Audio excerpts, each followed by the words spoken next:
Hello, everyone. Welcome to the Booktube Chicks Book Club November discussion.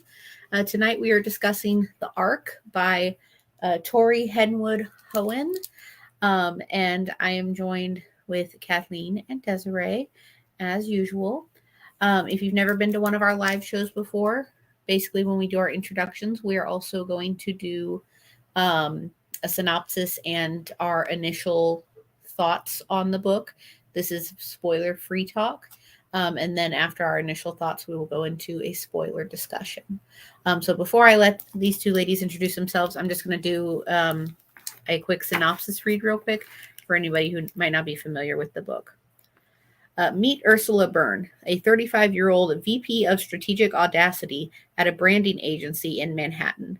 Ursula is like many women, successful, witty, whip-smart, and single. She's tried all the apps, and let's just say she's underwhelmed by her dating options. Enter the Ark.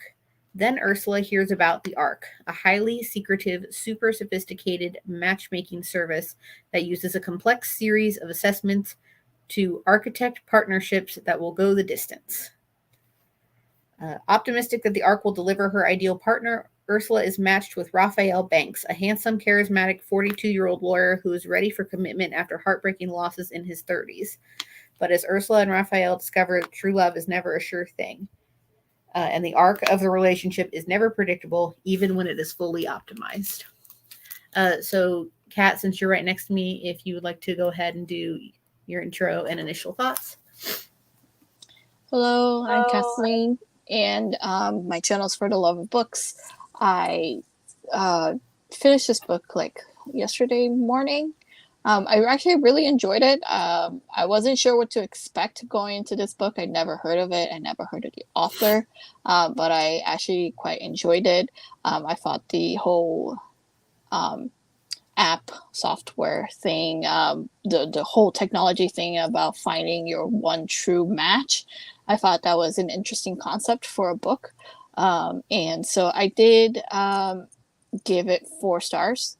I would be interested in reading more from this author. I hope maybe she would even write more into the world, more with different characters in the world. I think that would be really interesting. But yeah, I did give it 4 stars. Hi, I'm Desiree. I'm the Relabra on all the things.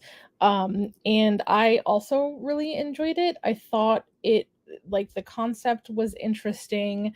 And as I was listening, I was like, well, where's the twist? Or where is this going to start to, not necessarily fall apart, but, you just expect the struggle or the climax or whatever. So I was wondering, like, what was actually going to happen. And it's a romance, so it is a little bit predictable, but I still thought that the whole thing was just really interesting. And I think the way they showed this relationship was super realistic. And I absolutely loved all the pop culture references that were in here and the dynamic between the characters, and I give it 5 stars. And my name is Chloe. You are on my channel. And I also really enjoyed this book. I knew it did have a little spike in popularity around the time it came out. And I didn't really know anything about it. But I actually really enjoyed it. It's, kind of on par with other romances that I enjoy. Although judging by the cover, I would not say that this is necessarily a romance that I would pick up, or really that much of a romance, but I really enjoyed it. And I also gave it 4 stars. And I would also, I don't know if this is a debut or not, but I would also be interested in looking to see what else this author has done or will do in the future. And I think on that note, we will go ahead into spoiler discussion. So where do you guys want to start with this book?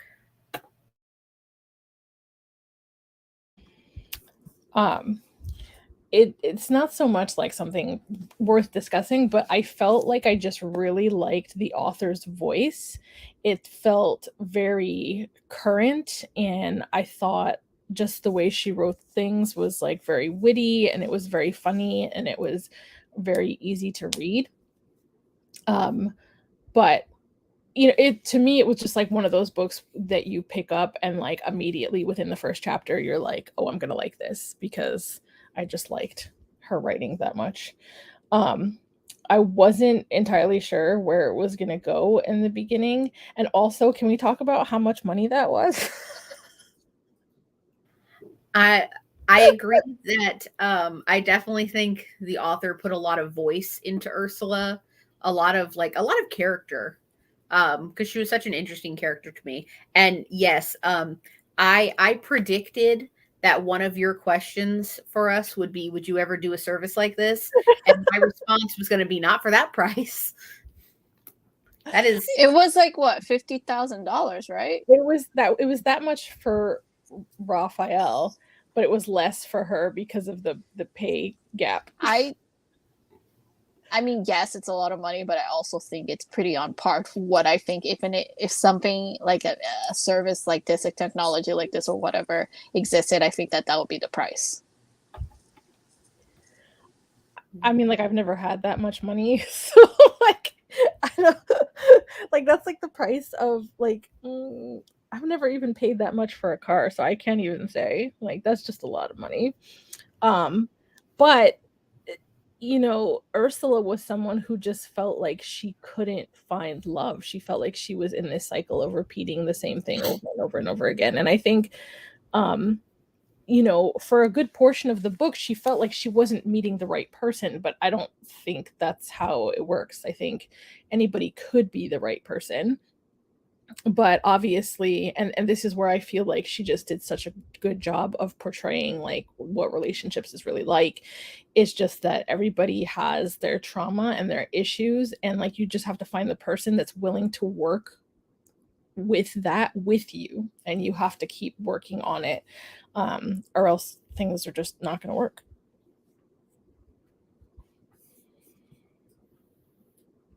Yeah, I agree with you, because every person's different. So for them to like create like this formula to help you find like your one true match or whatever, it's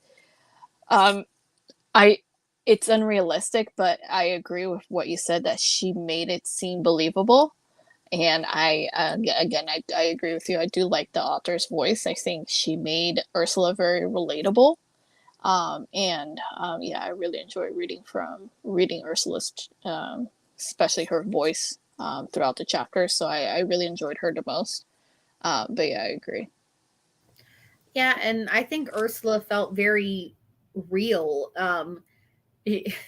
I can't remember exactly what the line was in when she was doing like the initial questions for the arc, but I just remember like the way I want to word it is she added the right amount of weird to Ursula, because we all have that streak, and it just felt, adding that to this character felt very real, and I really like that.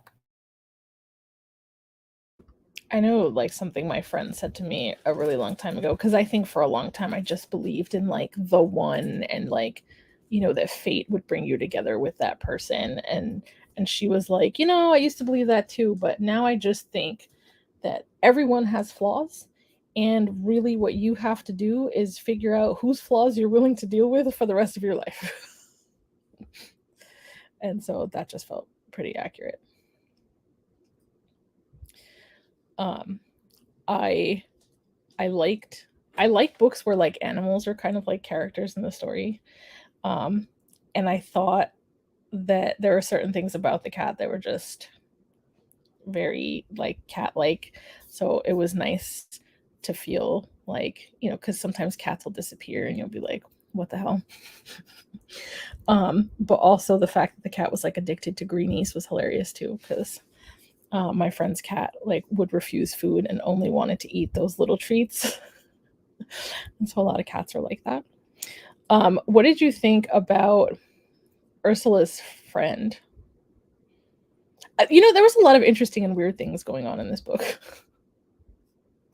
Yeah, the friend gave, I can't even remember her name, but she gave the not the sidekick voice, but like it's somebody you see a lot, at least I do, in romance books. Like there's always like The voice of reason. Yeah, like a supportive like friend, like a girlfriend or whatever. I mean, what did I just read that had it had just that? Oh, the American Roommate Experiment. Christina Lauren does that a lot. I mean, you name it, a romance title, it probably has it. I think her name was Issa. But the fact that they were all part of this like group or whatever, the stake thing, that was I feel like really interesting to throw in there. And I thought it was really funny what, I don't remember who it was that was talking to them, but was like, you have to have the 4 things: the head, the heart, the gut, and the vagina. I just thought that was she was like seen like a masseuse, and that was her, and that cracked me up so much. She only made like 2 appearances, but it was so funny.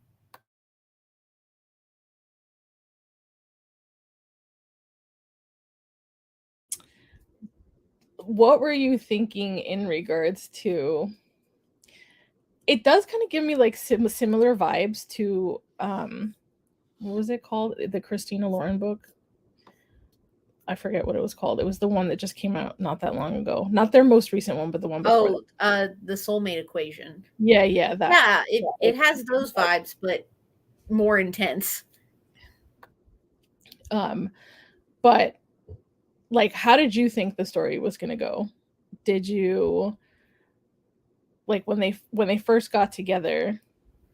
Well, I actually expected the book to, like, for a good chunk of it, to go through the arc process, is what I thought. And then it only ended up being like 10 pages maybe, which is fine because it actually got to the romance part fairly quickly. But then I was wondering how that was going to work, because I was like, are you going to be awkward with this person? Like, is it going to be weird? I don't know. It also reminded me a little of, and we might have to add this to the Booktube Chicks movie list if you guys haven't seen it, but the Eternal Sunshine of the Spotless Mind. Have either of you seen that? Oh man. All right, so we'll definitely have to add that. But just the fact that, like, I kept wondering, like, are they so in love because it's like a placebo effect? Because they feel like they've paid for this and they were kind of almost guaranteed this. But the minute that like doubt was introduced, it was just slowly starting to devolve after that. And I can't imagine that kind of pressure in a relationship. It's one thing to be with someone, especially if it's like before marriage, like breaking up is always an option. But then when you've dropped like 50K and you're expecting to spend the rest of your life with it, like, that's, I don't know, that's so much pressure. I actually disagree with you. I think it will take off the pressure, because they I mean, up until that point when they got into their first fight and then they discovered that they really aren't the perfect match for each other, whatever, they kind of had this belief of, hey, I found my one true person. I don't have to worry about whether he's the one or not. I don't have to worry about whether we're gonna have chemistry or work out. I found my one. I don't have to worry about going out into the dating scene again. So I feel like I actually disagree with you. I feel like it takes off the pressure. Yeah, I can see that point as well. But I guess, with Ursula worrying after that first fight, like worrying like if things were gonna like get worse, or planting that like negativity seed, I guess, in her head. At least they were offered a refund when they realized that they weren't a perfect match. Well, I think that was really interesting too, because in my head I kept thinking, get your fucking money back and then see each other later anyway. Like, why wouldn't it, like, I mean, obviously there'd be no story at that point, but yeah, but didn't they say they would have to go through like the like the whatever it was called, where they would dissolve the feelings? So even if they could see each other outside of, who knows what they would have felt after they went through that process to get their refund. So I can see why they didn't choose the refund. And then in the end, it didn't even work. Because, yeah. I think it was also a little bit unrealistic for Ursula to expect that there would be like no conflict in their relationship. This girl pissed me off at that moment. I was like, listen, I get that you're passionate about this like whole adopt a dog thing, but you need to drop it. And she kept pushing it. And like the whole thing happened because she wouldn't let it go. And I get it that she was passionate about it, but let it go.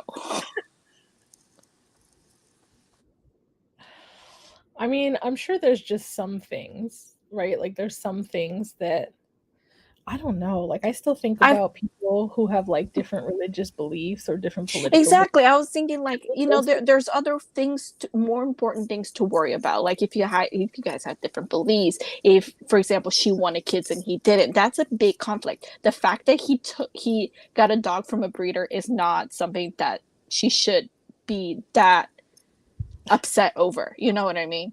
So that's just how I feel. I feel like she was just pushing buttons that didn't need to be pushed. I think for me, like when you're first in a relationship, there's so much infatuation and like putting people on a pedestal. So like it takes a long time. Like it takes years. It takes years for you to realize that the person you're with is not necessarily the person that you've created in your head. And I think that was that moment for her, because she couldn't wrap her head around the fact that she would love someone that would make that decision, because in her mind the perfect person would not want that or do that. And so that was like part of her struggle with that. And I get it, because it's like you said, she had this image of him in her head because they were going through this service or this thing, the arc, where she wholeheartedly believed that he's the one, because this thing told her that he's the one, that they went through this testing to confirm that he's the one. So I can see why she ended up getting a little obsessive over the fact that he wouldn't adopt a dog. But yeah, it just I feel like in that moment it kind of just blew up in her mind that even though they're supposed to be perfect for each other, there would be things that they would have like different between the two of them. How do you feel about Raphael getting all jealous and like blowing up on her about her weekend? I'm kind of mixed feelings about it. Like I understand where the feelings came from, especially with the text messages that the guy was sending to her after. But I mean, there's a certain level of honesty and like trustworthiness in relationships where it's like, if you trust this woman and you love her, you need to like trust that she's being honest with you.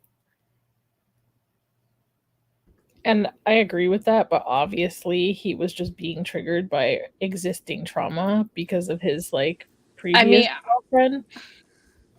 I mean, I agree with both of you, but we said that he's triggered by previous trauma. Yes,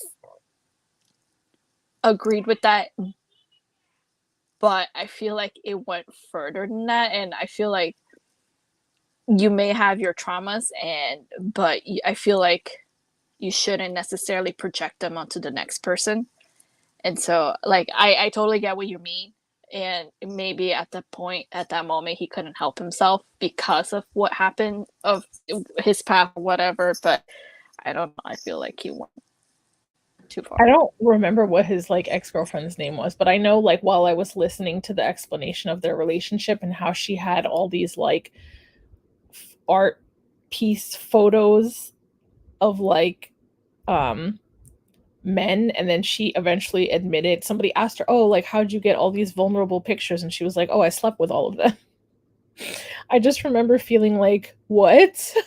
So I can only imagine what it would feel like to be that person's partner and like find that out after the fact. And she was like, what? It's art. It's like, it's what I was doing. Like she was just so nonchalant about it, which was I don't know, kind of shocking. I can't even imagine just having that bomb dropped on me.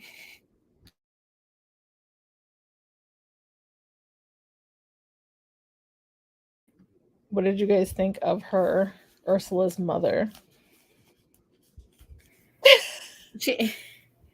She was interesting. Like I definitely think she added like she was an eccentric mother that added like a little bit of like comedy to understand where Ursula got her personality from, but she didn't make that many appearances, so I didn't really have a full opinion on her. Although the what was it, like the "Are you dead" text or something like that? Like that was funny.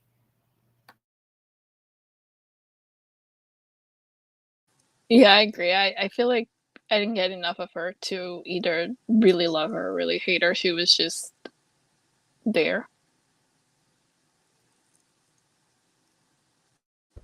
I feel like I don't know, I just love reading books that are set in New York because I miss home, and it's nice to read about stuff that I'm like neighborhoods that I'm familiar with and stuff like that. So that was something else I really enjoyed about the story, that it took place in New York and Brooklyn and stuff like that. Mm-hmm. And she just did a good job explaining all those things. I agree with Chloe, though. I'm not a huge fan of the cover. The cover's really ugly. Like I was just looking at it, I'm just like, oh god.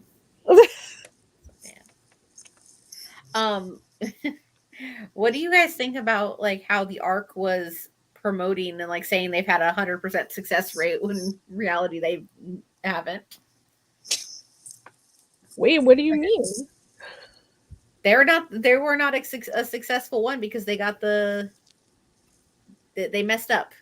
No, but that was like the whole point of why the ARC kept saying things. They were saying that, like, I don't know where it was exactly, but you're making me want to go back and find it. Like, it was towards the end. It was just basically saying that not everybody's relationship is linear, so they don't start from meeting each other and then getting married and everything is like smooth sailing, but that the ARC itself is there to facilitate all the moves that the couple has to make to get to a point where they can be together. And so essentially the ARC is saying that even with their breakup and the process that they went through, that they still made a perfect match, because those were just steps that they had to take to get to the end goal.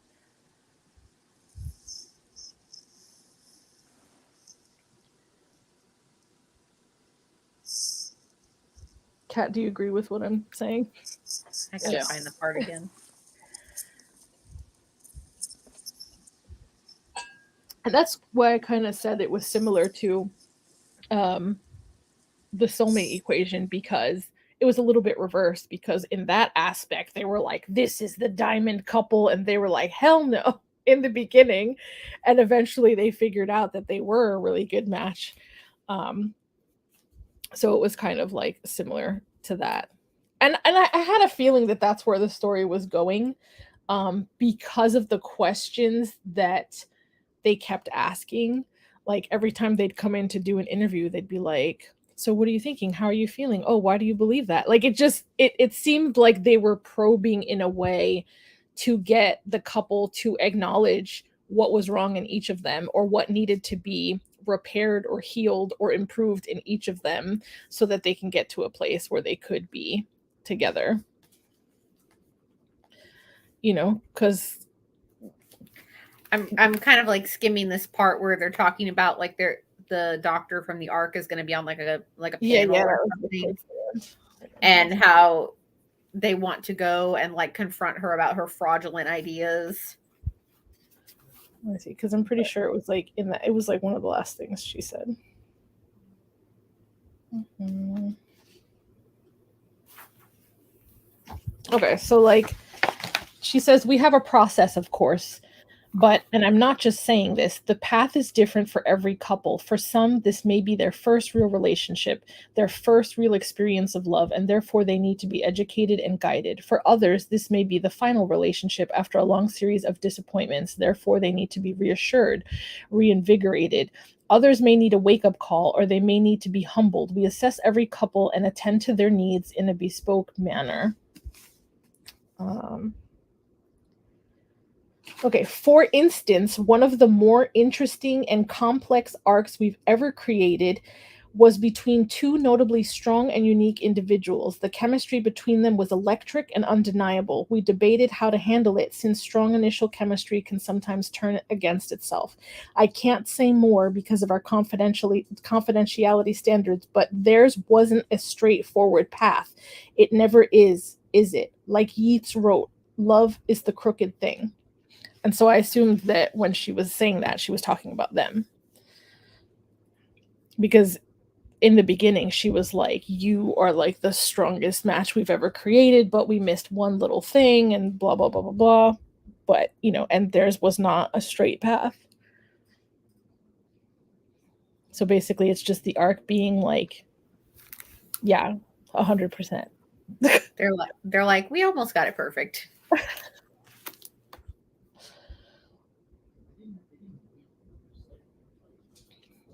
Have either of you ever broken up with somebody and gotten back together with them?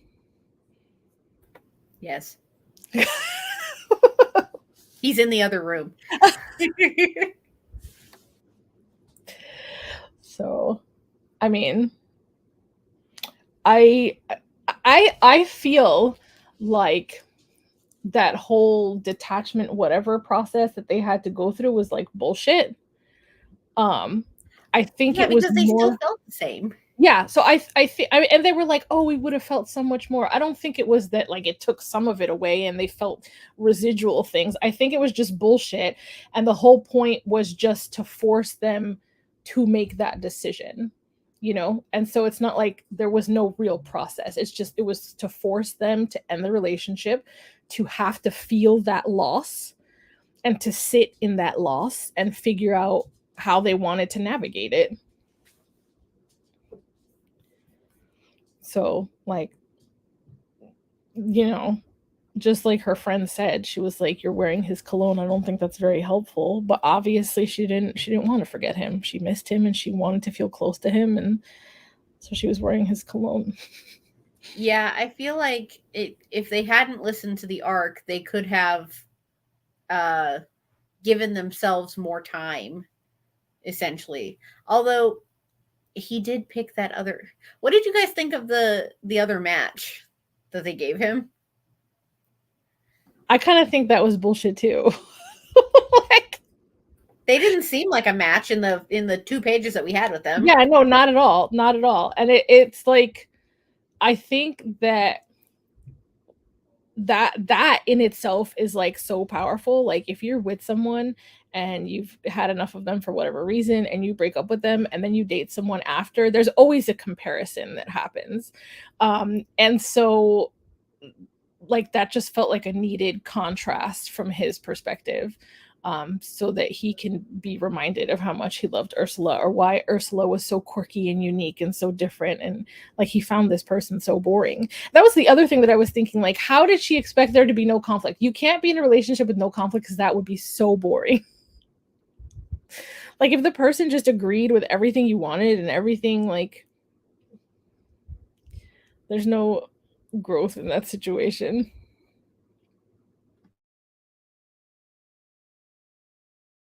But it's interesting that they did that for him, but not for Ursula, right? Well, I think he opted into it. I don't think she opted for it. Oh, okay. Or maybe she wasn't ready yet. She seemed like more in tune with her feelings at that point, I think. But I was kind of surprised that he was like, yeah, let's just be done. I mean, I get that he thought she was cheating on him and everything, but what do you guys think about like Ursula like overcoming, I don't want to call it work adversity, but like essentially being married to work as well? I would love to be able to just quit and just have some free time. Didn't quit though. She got fired, but like. But then she quit the other thing though.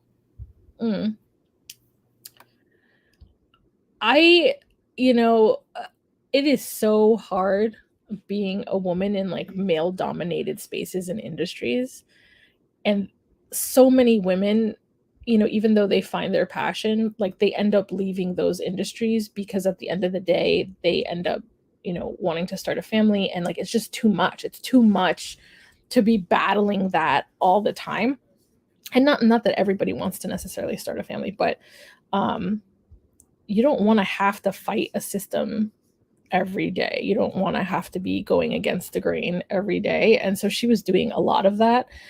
And that will wear a person down so quickly. And she was feeling some of that while she was with Raphael, but she didn't really want to face it. And I think he was trying to point that out to her, but she didn't want to hear it. She wasn't ready to deal with it. I could see where she was coming from, where it sounded like he was trying to like get her to quit her job. I know he didn't mean it maliciously, but I understand where she was coming from, where I don't know how to explain it. How she didn't want to quit even though he wanted her to, and she felt like is oppression the right word here? I mean, I don't know. I feel like she was offended a little by him suggesting, like, yeah, because I feel like with most women, they might in some way feel some sort of offense, but I guess it depends on the person. But yeah, on her, I feel like she felt a little offended by his suggestion that she quit and let him take care of things or whatever. Because she isn't it her like at the very, was it the beginning of the book or towards the middle of the book where that girl at her job didn't get the promotion. She was super upset about it because she fought for the girl to get the promotion. And so I feel like it's like that's where you said that she's been fighting like this workplace for almost equality for women, and for him to suggest that, I feel like she definitely took offense. Her whole fight with her boss, though, like that was frustrating. The fact that he was like, when you first got here, like it was basically saying you had lower self-esteem, and so you just did everything I told you and you were a better employee then. That was wild. to like misogyny is crazy. But there was a point in the story where Issa kind of helps Ursula self-reflect. And I don't know how she necessarily worded it, but it was like, wow, to me. It was just, I don't think I necessarily fight like that, but it was still just a lot to reflect on. And she was like telling her about how she fights with people, that she actually doesn't fight with people, that she just makes up their part and has the whole fight in her head. And so she has the whole fight by herself. And so no matter what the other person's saying, she doesn't process it because she's already decided how they're gonna respond. And I was like, wow. Like that's to hear that from a best friend, I guess. I mean, I'm glad she like tried to process it, but that's just a lot to take in.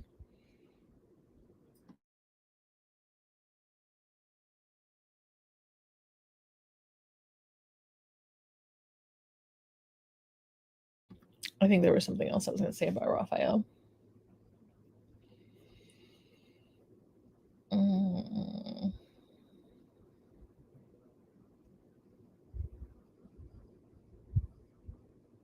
What did we think of the Mike guy? I think after I don't know, I think he had good intentions for the most part. And he understood that she was unavailable, but he was a little eccentric. I was kind of worried that after that weekend and after they broke up, that she was going to end up trying to like get together with him. And I was like, oh, I hope she doesn't do that. That would have been like heartbreaking, I think. But I was like, does he end up being the real match? I don't know. Yeah, I actually kind of had similar thoughts too. I was like, I was like, if this happens, I'm quitting this book. But yeah, I was kind of hoping that it wouldn't go in that direction. So yeah. What did you think of their pet names? They were so weird and random. I get it. I just weird. ignored it. I was like, okay, moving on. Yeah, I just tried to ignore it. I thought it was better than like his member having a pet name. There was a romance that we read not that long ago where that was weird.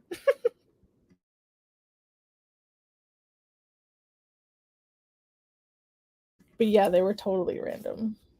He was like, "You're my skink. You're my conch shell."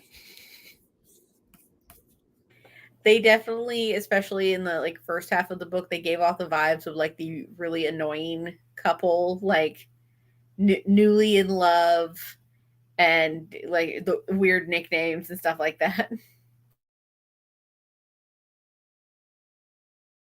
Yeah, going through their honeymoon phase. So how much time did they spend apart? They spent like 6 months apart. Yeah, I think it was 6 months. That's a long time. Especially since it's not like they were seeing, like, you know, they weren't still talking or like bumping into each other or whatever. So that's a long time to be like out of sight, not out of mind, obviously. Do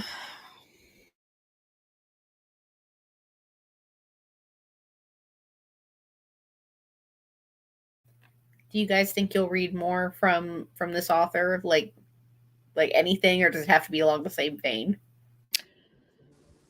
That's a good question. Does she have any other books out right now? I don't think so. The her little bio in the back said this is her first novel. I wouldn't say I wouldn't. If it was set in the same world where she's like featuring different characters, I would definitely pick it up. But just because I did like really enjoy her writing style and I enjoyed how she portrayed, especially our main character Ursula, I think I would consider reading another book from her, even if it's not same like set in the same world or premise or whatever. Just because she has a very like, I don't know, she has a very distinct writing. It makes you kind of like enjoy. It's very enjoyable to read her book. So yeah, I'd like to see what else she does in the future as well. It feels very like not necessarily grounded, but just so modern and relatable.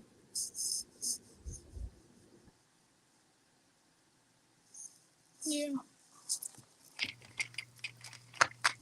Do we have anything else we want to talk about with this book? I think that's kind of all I've got. All right. But is there any, well, maybe the last question, is there anything else that could have been in the book that might have made it 5 stars for you? Just curious, like what you felt it was missing that might have made it 5 stars. I don't know if I can pinpoint something that it's really missing. The 5 stars aren't so much the content as they are the feeling. Yes, I 100% agree. I'm trying to think of something like I don't know. I guess for me to bump from 4 to 5 would be just the book just having that little magical something that I enjoy. And like I said, I really love this book. There wasn't that magic that I would give a 5 stars. So I don't know. Okay. Wait, what about you? What did you rate? You rated it a 4. I gave it 5 stars. So. Oh, you gave it 5. Okay. It had that feeling for her. All right. Well, I guess we can go around and do final thoughts, and then we can talk about the final month of the year. So, Kat, if you want to start your final thoughts. Okay. So I was pleasantly surprised by this book. I'm usually the person who's not the big romance reader in this group, but I was actually pleasantly surprised. I liked the premise. about this whole service technology thing that they have that kind of finds your soulmate, whatever. But I ended up really enjoying just, I think the thing that I enjoyed the most was just how the writer portrayed these characters. As we talked about in this live, it was very enjoyable and the characters were very relatable. And it was just such a joy to read, that it made me interested in checking out more of this author's works. This is her debut novel, so we don't believe there's any other books that this author has written, but any future works that she releases, I will definitely be open to checking it out. I do hope that she perhaps writes a companion novel on this world, with like a brand new set of characters going through the ARC services thing. I would be interested in reading that. But I did give this book 4 stars. I'll highly recommend it. It was very, very enjoyable to read, and I think anybody who loves romance will enjoy like just the way the book is, just the book itself. It was very good. So I loved the author's voice and the writing and how she portrayed the characters. I really enjoyed the pop culture references and how realistic everything felt. It just felt very modern and relatable. And, you know, the relationships, not just between the couple, but between, you know, the main characters and their friends, was really good. The relationship between the animals and the people was really good and very realistic. And it was funny and witty. And the characters were kind of quirky, and it was just a good, very realistic love story arc, I thought. So I also give it 5 stars, and I look forward to reading more from this author. Yeah, I really enjoyed this book, especially not knowing too much about it before going into it. Again, it cover wise, it does not scream a romance that I would gravitate towards, but I ended up enjoying it and giving it 4 stars. It's the author gave a great voice to Ursula and a great personality that was very relatable, and the story overall was very good, and I enjoyed it, and I gave it 4 stars. But I hope that they give her better covers in the future. So for December, we are going to be reading To Kill a Kingdom by Alexandra Christo.